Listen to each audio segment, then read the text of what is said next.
आज हम लोग बात करेंगे कि earthquake resistant building design and construction कैसे करते हैं। और अर्थक्वेक रेसिस्टेंट एक नॉर्मल अर्थक्वेक रेसिस्टेंट जो हम लोग बात करते हैं कि बिल्डिंग बनाना चाहिए, एक नॉर्मल आदमी इसको कैसे आसान भाषा में समझ सकता है और अपने बिल्डिंग में इम्प्लीमेंट कर सकता है। और कुछ जो सिग्निफिकेंट कुछ अर्थक्वेक्स हुए हैं इंडिया में, उसके ऊपर भी हम लोग डिस्कशन करेंगे। और मेडिकल लाइन में जैसे MBBS, physician, ENT and other जो कैटेगरी के डॉक्टर्स होते हैं, सबका रोल क्या होता है। सिमिलरली इंजीनियरिंग बिल्डिंग लाइन में भी ये architect engineer, geotechnical engineer, structural engineer, इन लोगों का भी क्या क्या रोल होता है, इस सारे टॉपिक पे आज हम लोग बात करें। तो सबसे पहले हम लोग स्टार्ट करते हैं, एक नॉर्मल आदमी जो भी अपने सपनों का घर बनाने जाता है तो वो अर्थक्वेक रेसिस्टेंट बिल्डिंग बनाने के लिए सुनता है। वो अर्थक्वेक रेसिस्टेंट का मतलब क्या है? अर्थक्वेक रेसिस्टेंट का मतलब ये है कि बिल्डिंग में ड्यूरिंग अर्थक्वेक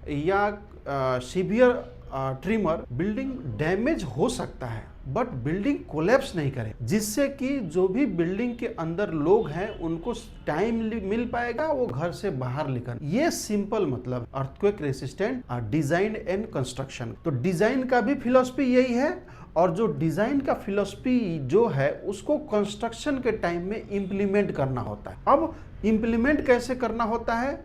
वो सरिये का कुछ बाइंडिंग एक तरह से रेगुलेशंस है कि सरिये को कैसे बांधना चाहिए। जो कॉम्पिटेंट एक साइट इंजीनियर है वो अर्थक्वेक जो डिजाइन एंड ड्राइंग होता है, उस ड्राइंग के अकॉर्डिंग सरिये को, लोहा को साइट में बांधता है। फुटिंग हो, कॉलम हो, बीम हो, स्लैब हो, दो सरिये कहाँ पे लैप किया जा सकता है, इस तरह का कुछ छोटे छोटे प्रोविजंस हैं अर्थक्वेक रेसिस्टेंट के लिए, जो कि एक कॉम्पिटेंट साइट इंजीनियर उसको साइट में इंप्लीमेंट करा। अब हम लोग बात करते हैं कि एक्चुअली हम लोग घर बनाते समय खास करके लो राइज बिल्डिंग में, और एक नॉर्मल आदमी जो बहुत अधिक बिल्डिंग बनाने के लिए बहुत कुछ अवेयर नहीं है, उसके लिए वो कैसे समझ सकता है कि कौन कौन से इंजीनियर्स का क्या रोल है। इसको बिल्डिंग लाइन में, जैसे कि इंजीनियरिंग लाइन में, बिल्डिंग फील्ड में कौन से इंजीनियर का क्या रोल होता है, इसको समझने के लिए एमबीबीएस भी एक सर्जन होता है, मतलब कि डॉक्टर है, फिजिशियन भी एक डॉक्टर है, ईएनटी भी एक डॉक्टर है, एंड अदर कैटेगरी के जो भी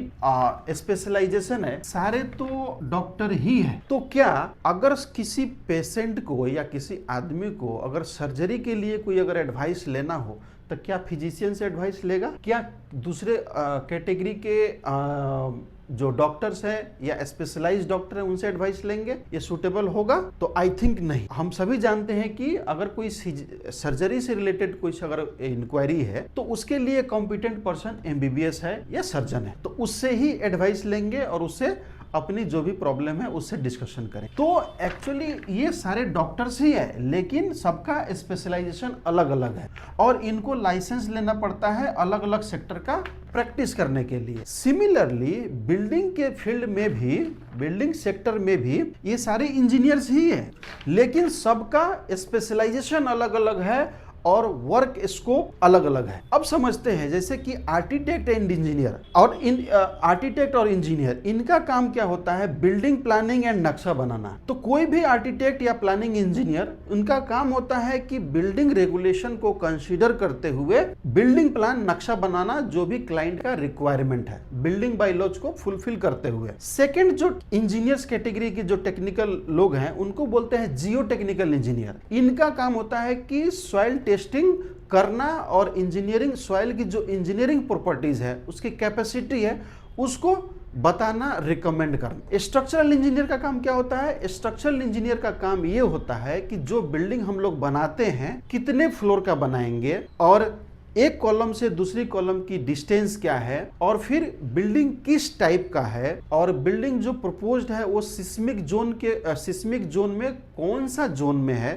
सिस्मिक जोन जैसे जोन 2, 3, 4, 5, तो 5 जो है वो सबसे सीवियर जोन है, 4 उससे थोड़ा कम है। तो इस तरीका से तो स्ट्रक्चरल इंजीनियर क्या करते हैं? बिल्डिंग का स्ट्रक्चरली डिजाइन करते हैं। इस स्ट्रक्चरल डिजाइन का मतलब क्या है कि फुटिंग, कॉलम, बीम, स्लैब का ये सब का साइज क्या होगा, उसमें लोहा कितने डाया का होगा, कितने स्पेसिंग पे लगेगा, और जो कंक्रीट का जो स्ट्रेंथ होगा या जो ग्रेड होगा वो क्या होगा। तो इस तरीका से वो स्ट्रक्चरल एनालिसिस एंड डिजाइन करके और वो फिर ड्राइंग बनाते हैं। अदर कैटेगरी के भी इंजीनियर्स होते हैं, जैसे site engineer, surveying engineer, plumbing engineer, electrical engineer and so on. तो समझने के लिए हमने ये 3-4 कैटेगरी को हाईलाइट किया। अब यहाँ पर भी जैसे डॉक्टर का लाइसेंस होता है प्रैक्टिस करने के लिए, सिमिलरली यहाँ पर भी इंजीनियरिंग सेक्टर में जो आपका लोकल डेवलपमेंट अथॉरिटी या म्यूनिसिपैलिटी होती है, वहाँ से आर्किटेक्ट इंजीनियर का एक लाइसेंस इशू किया जाता है जो उसके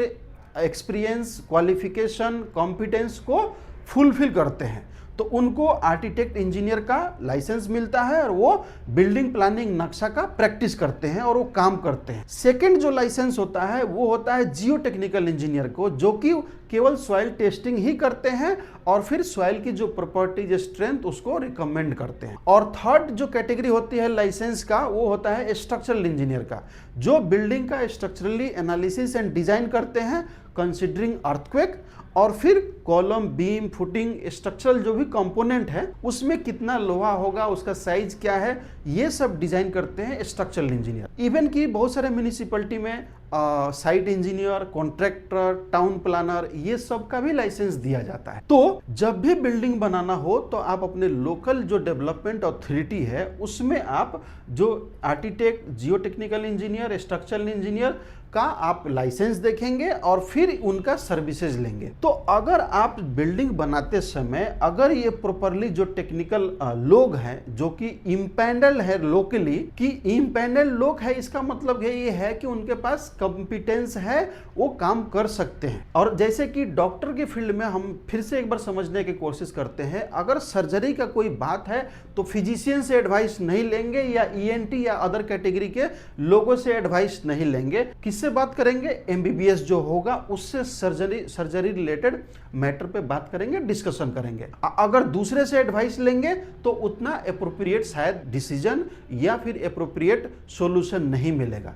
उसके लिए कॉम्पिटेंट पर्सन एमबीबीएस है। सिमिलरली जब भी बिल्डिंग बनाते हैं तो बिल्डिंग में कॉलम का साइज क्या होगा, बीम का साइज क्या होगा, उसमें कितने डाया का लोहा देना है, इस तरीका का जो जनरल क्वेश्चन होता है उसके लिए जो कॉम्पिटेंट लोग होते हैं उनको स्ट्रक्चरल इंजीनियर बोलते हैं। और बिल्डिंग से रिलेटेड, प्लानिंग से रिलेटेड जो कॉम्पिटेंट लोग हैं वो है आर्किटेक्ट या प्लानिंग इंजीनियर, जो नक्शा बनाने का स्पेशलाइजेशन रखते हैं। और थर्ड या सेकंड जियो टेक्निकल इंजीनियर, जो कि सॉइल की प्रॉपर्टीज की भास्ट नॉलेज रखते हैं। तो ये हुआ इम्पैनलमेंट सिस्टम, और ये मेडिकल फील्ड और ये इंजीनियरिंग फील्ड दोनों को कंपेयर करके हम लोगों ने अब समझ लिया कि एक बिल्डिंग बनाने में कौन से इंजीनियर्स का क्या रोल है। अब बात करते हैं कि कुछ some significant earthquake in India, कि पिछले कुछ वर्षों जो पहले जो इंडिया में जो अर्थक्वेक आए उसमें सिग्निफिकेंट और उसमें कितने मैग्नीट्यूड का था, कितने कैजुअलिटीज हुई, उसको थोड़ा सा एक बार हम लोग डिस्कशन करते हैं। तो हमारे पास जो रिकॉर्ड है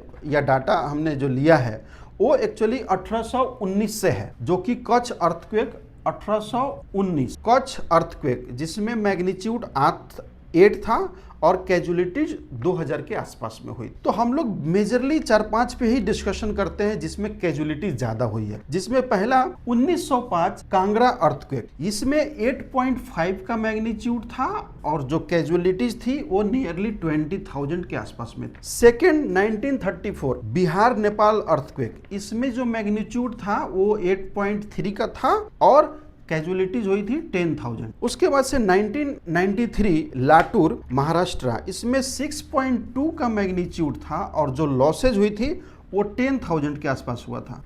उसके बाद से भूज 2001 में, और इस पर थोड़ा सा और डिटेल में हम लोग बात करेंगे भूज अर्थक्वेक में, जिसमें मैग्नीट्यूड था 7.7 और कैजुअलिटीज हुई थी 20,000। 2011 में सिक्किम अर्थक्वेक भी था, जिसमें नियरली 6.9 का मैग्नीट्यूड था और नियरली 100 के आसपास कैजुअलिटीज थी। 2015 में नेपाल अर्थक्वेक 7.8 का मैग्नीट्यूड था और 10,000 के आसपास कैजुअलिटीज थी। बात अब ये है कि खास करके ये 2001 जो भूज अर्थक्वेक है, इसमें जनरली इस टाइम से या भूज अर्थक्वेक का अगर हम रिपोर्ट देखेंगे तो उसमें पता चलेगा कि आरसीसी जो फ्रेम स्ट्रक्चर बनते हैं, फ्रेम स्ट्रक्चर में अगर हम लोग के तरफ से कोई मिस्टेक होता है तो उसका कंसिक्वेंसेज क्या हो सकता है। तो ये जो एवरी अर्थक्वेक है, ऐसे अर्थक्वेक और भी है, बट मेजर जिसमें कैजुअलिटीज हो जाए उसको मैंने नोट डाउन किया था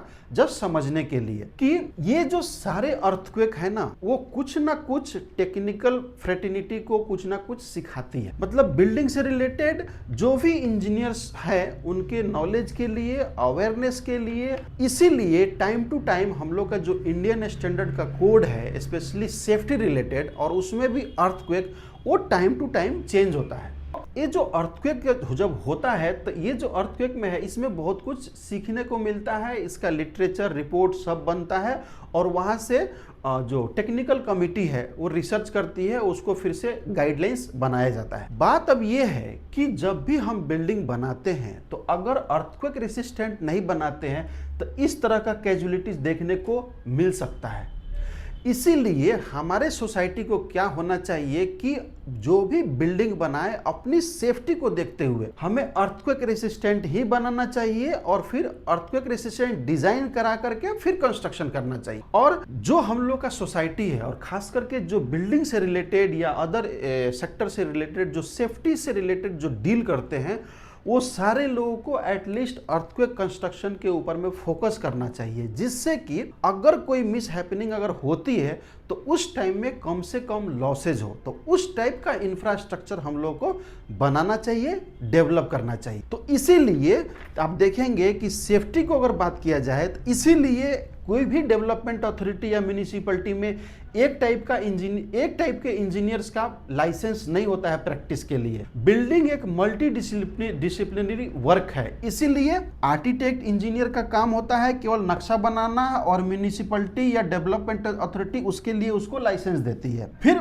म्यूनिसिपैलिटी या डेवलपमेंट जियो टेक्निकल इंजीनियर का लाइसेंस देती है, स्ट्रक्चरल इंजीनियर का लाइसेंस देती है एंड अदर कैटेगरी के लोगों को लाइसेंस देती है। अगर एक ही आदमी कॉम्पिटेंट होता तो फिर इतने लोगों को डिफरेंट टाइप के लोगों को इन्वॉल्व करने की, लाइसेंस देने की क्या जरूरत थी। तो बिल्डिंग एक अपने आप में मल्टी डिसिप्लिनरी वर्क है, इसीलिए डिफरेंट टेक्निकल कॉम्पिटेंस की जरूरत होती है। इसीलिए डिफरेंट सेक्टर के लोगों को, एक्चुअली ये एक अलग सेक्टर है, सॉइल टेस्टिंग अलग है, स्ट्रक्चरल इंजीनियर अलग है, मतलब स्पेशलाइजेशन अलग है। फील्ड अगर बोले तो एक ही है, जैसे कि मेडिकल लाइन में डॉक्टर, ये सारे तो डॉक्टर ही हैं, लेकिन सबका रोल अलग अलग है, स्पेशलाइजेशन अलग अलग है। सिमिलरली इसमें भी बिल्डिंग के एरियाज में भी हर एक इंजीनियर्स का रोल अलग अलग। तो अगर हम कोई भी बिल्डिंग बनाते हैं तो सबसे पहले आजकल जनरली मिस्टेक कहाँ पे हो रहा है कि जब हम बिल्डिंग बना रहे हैं तो उसका कॉस्ट को हम जनरली सपोज ₹75 लाख किसी बिल्डिंग बनाने में लग रहा है, तो ये जो 75 लाख है इसके ऊपर में जो हम बिल्डिंग बना रहे हैं तो वो बिल्डिंग कितना हमारा सेफ होने वाला है।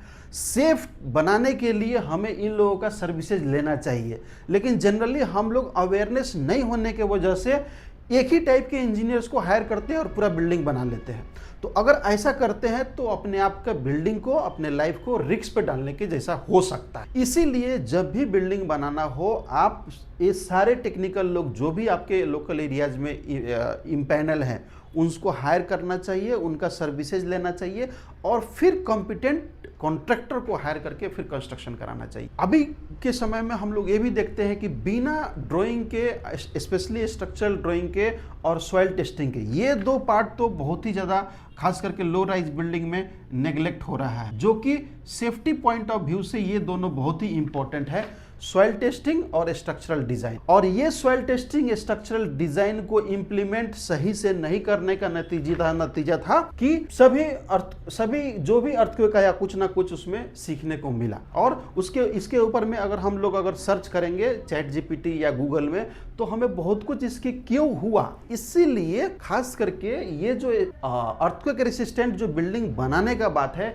उसमें स्पेशलाइजेशन होता है स्ट्रक्चरल इंजीनियर का, कि बिल्डिंग को कैसे फ्रेम बनाना है, उसको रेगुलर कैसे बनाया जा सकता है, कॉलम को ग्रिड में रख करके और भी बहुत सारे उसके प्रोविजंस हैं अर्थक्वेक रेसिस्टेंट बिल्डिंग बनाने का। तो मेरा ये मानना ये है कि जैसे जनरली बिल्डिंग हम लोग आज के समय में बना रहे हैं, नॉन इंजीनियर कैटेगरी के ज़्यादा चांसेस हो रहे हैं जो बिल्डिंग बन रहे हैं, क्योंकि हम लोग सॉइल टेस्टिंग और स्ट्रक्चरल इंजीनियरिंग को लेकर के मार्केट में या तो अवेयरनेस नहीं है या फिर हम लोग स्किप कर रहे हैं कुछ पैसे बचाने के चक्कर में। मतलब कोई आदमी इतना पैसा खर्चा कर रहा है एक बिल्डिंग बनाने में, सपोज जस्ट एग्जांपल, अगर इसका 4 to 5% अगर मुझे खर्चा करना पड़े ये टोटल सर्विसेज लेने के लिए, तो 4 to 5% नियरली 3 lakhs या फिर 3.5 lakhs इस तरीका से इसका अमाउंट बनेगा। तो 75 lakhs के रिस्पेक्ट में ये जो 4 से 5% का जो कॉस्ट है,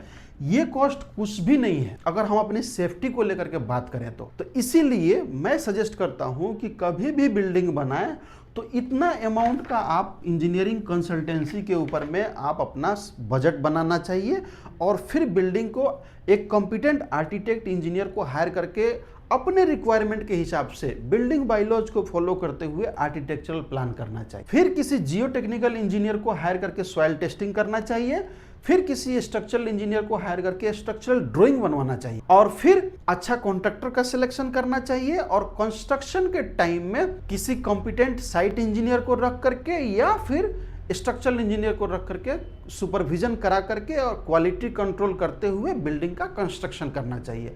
अगर ऐसा करते हैं तभी किसी